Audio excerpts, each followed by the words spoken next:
A saga de Egghead vem marcando e muito o coração dos fãs de One Piece, seja pela história trágica de Kuma ou pelas revelações mais chocantes da obra. Após o lendário soco de Kuma, temos a impressão que por um breve segundo até os deuses parecem frágeis, mas então vem a resposta. Saturn se levanta, imponente, imparável e monstruoso. Pela primeira vez, um dos 5 anciões revela seu verdadeiro poder e o que vemos é puro terror. Ele dá a ordem, Buster Call, um chamado de destruição. A mesma arma de destruição que exterminou Ohara agora é apontada para Egghead. O passado volta a se repetir diante dos nossos olhos, e a história está prestes a manchar-se com ainda mais sangue. O episódio 1138 não entrega só ação, ele entrega dor, peso histórico e o lembrete cruel. Mesmo quando o mundo parece evoluir, o verdadeiro mal nunca deixou o trono. E fala, meus queridos senpais, como é que vocês estão? Eu sou o Jean com mais um vídeo para vocês. E que baita episódio foi esse? É um episódio melhor do que o outro. Egghead tá um verdadeiro absurdo, assim, impressionante, impressionante mesmo. Temos muita coisa bacana pra gente ver. Vemos a sequência após o socão do Kuma. Também temos Saturn convocando o Buster Call e revelando o seu verdadeiro poder. Assiste o vídeo até o final para não perder nada e bora lá! O episódio começa com Saturn sendo arremessado pelo soco de Kuma. O impacto foi tão forte que ele atravessou prédios e ainda vimos alguns escombros caindo em cima dele. A câmera foca nos destroços, no silêncio que se forma por um instante, como se o próprio mundo estivesse tentando entender o que acabou de acontecer. Os marinheiros, antes confiantes, agora estão em completo estado de choque, olhares arregalados, bocas entreabertas. Ninguém ali acredita no que seus olhos acabaram de ver. Um mero escravo, um antigo revolucionário que foi apagado, reprogramado, descartado como ferramenta, agora se levanta para desafiar uma das maiores autoridades do mundo. É um ato impensável, uma afronta direta ao topo da hierarquia mundial. E esse momento carrega um simbolismo poderoso. Ele ecoa diretamente o que vimos anos atrás em Sabaody. Naquela época, Luffy se ergueu contra a tirania dos Tenryubitos e desferiu um soco histórico em um nobre celestial. Um ato de fúria, mas também de justiça. Naquela ocasião, Kuma estava lá. Ele viu, ele presenciou tudo de perto. E aquilo, mesmo em silêncio, mexeu com ele. Naquele dia, Luffy não só bateu em um símbolo de poder, ele reacendeu em Kuma a lembrança de Nika, o deus da libertação. Agora, anos depois, o ciclo se completa. Kuma encontra dentro de si a centelha necessária para repetir aquele gesto. Dessa vez, ele não está apenas se rebelando, ele está protegendo o que lhe é mais precioso. Todos que estavam presos pelo poder de Saturn são libertados. Frank e Sanji correm para proteger Bonnie, porém, Sanji para no caminho e pede para esperarem. E aqui temos a cena mais linda desse episódio. Kuma se levanta, mesmo destroçado, completamente destruído. Ele caminha lentamente em direção a Bonnie. Ela está de joelhos, chorando igual uma bebê. Vegapunk parece desacreditado, sem entender como aquilo é possível. Kuma se aproxima e ajoelha em frente à sua filha. Ele estende as mãos e dá um leve abraço nela. Um momento inesquecível, o abraço tão aguardado, o grande reencontro. Todos estão surpresos. Sanji sorri, Frank chorando de emoção. Atlas e Vegapunk espantados. Vegapunk revela que não implantou um botão de autodestruição em Kuma, pois se ele implantasse uma bomba, Kuma poderia ser usado como uma arma suicida. Colocou nele um dispositivo de desligamento total, e agora que tinha sido pressionado, Kuma deveria estar em estado vegetativo, sem vontade própria. Nada daquilo fazia sentido, era algo que a ciência não poderia explicar. Vegapunk reflete, entendendo que não é somente a força física que tornava os bucaneiros especiais, e quando ele parecia revelar algo para nós,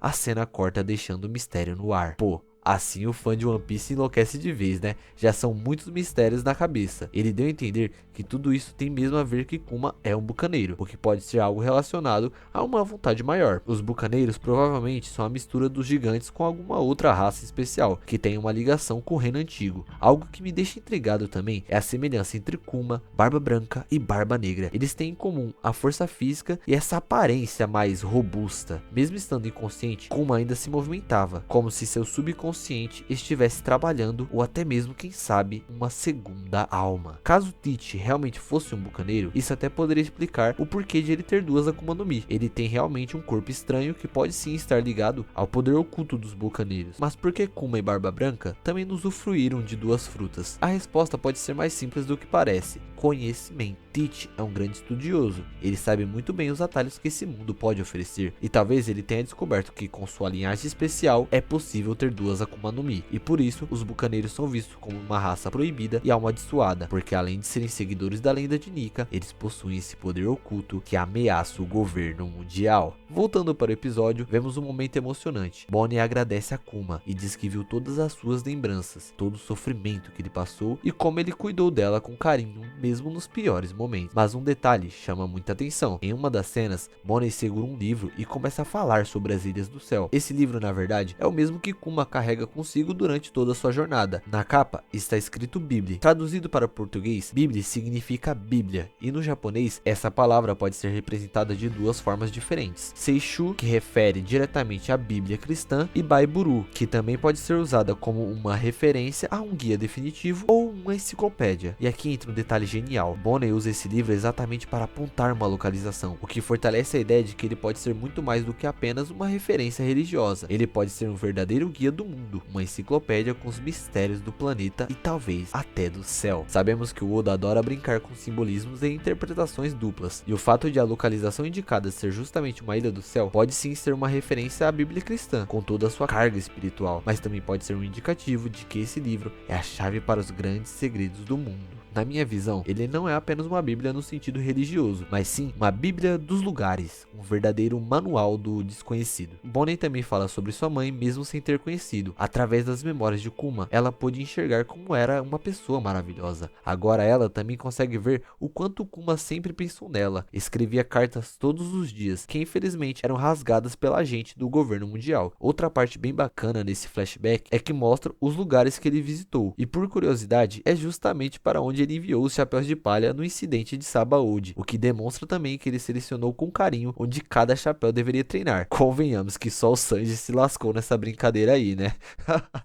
Como nem tudo são flores, corta para os marinheiros procurando por Saturne nos escombros. Ele desperta, ele não morreu, mas sofreu danos severos, perdeu um braço e o chifre, e é nesse momento que ele revela seu poder assustador. Chamas e raios negros aparecem em seus ferimentos, regenerando por completo todos eles. E até agora, esse é um dos poderes mais surreais de One Piece. Não me parece ser o poder de uma fruta, até porque as logias somente transformam o usuário. Aqui é totalmente diferente. Pode ser muito bem um poder novo na obra, algo inerente ligado a Imu. O que envolve Saturn e seus poderes é diferente de tudo que já vimos. Raios negros que não parecem ser de Haki e o círculo mágico que parece mais ser algo demoníaco. Continuando, Saturn pergunta a Vegapunk como aquilo é possível, questionando se ele é o responsável. E ele naquele momento responde que é o verdadeiro poder do amor. Saturn tenta finalizar Kuma de uma vez por todas, mas Sanji impede o golpe. Frank também ataca com seu raio de luz, estilo mesmo que Kuma usa depois de ter sido transformado em ciborgue. Kizaru entra em ação, dando um baita chutão em Frank e reconhecendo o quanto eles evoluíram. Vegapunk reprova Kizaru, alegando que homem triste que ele é. Kizaru não discorda, ao contrário, ele fala que deveria ter trazido um óculos mais escuro, obviamente para esconder sua tristeza. Ele não queria fazer aquilo, por mais que fosse seu dever. Saturn em seguida ordena um Buster Call em Egghead, igual aconteceu em Ohara, só que agora bem mais poderoso e letal. Ele alega que aquela ilha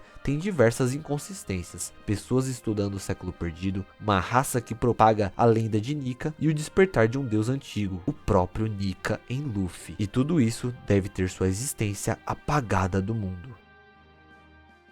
E é isso, esse foi o episódio 1138. Curtiram? Será que Barba Negra também é um bucaneiro e por conta de sua linhagem ele pode possuir duas Akumas no Mi? E Saturn, que poder misterioso é esse? Qual a sua origem? Eu quero saber o que você acha, deixa aí nos comentários. E se você gostou desse vídeo, deixa seu like para fortalecer, se inscreve no canal, ativa o sininho para não perder nenhum vídeo. Valeu por assistirem e até a próxima. Fui!